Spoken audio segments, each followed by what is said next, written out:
How can you restore your WhatsApp deleted messages? Well, WhatsApp doesn't store your messages on its servers according to its website. So, one way to solve the problem is if you had a backup. So, in order to know if you have a backup, you have to open your WhatsApp application, and at the top, you have the three dots there. So, you click on it and you go to settings.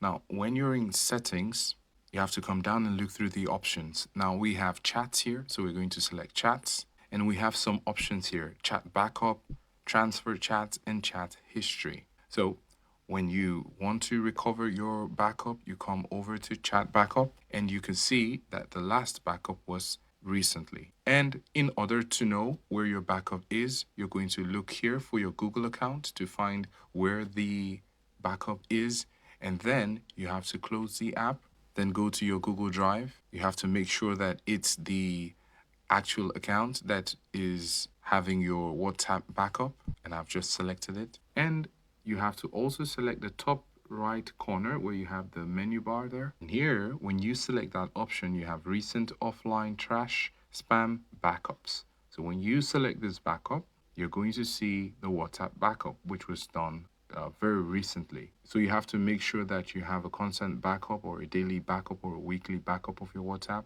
So if you lose your messages or lose your mobile device, you could easily do a backup from this that has been saved in your Google Cloud. So this is one way to do it.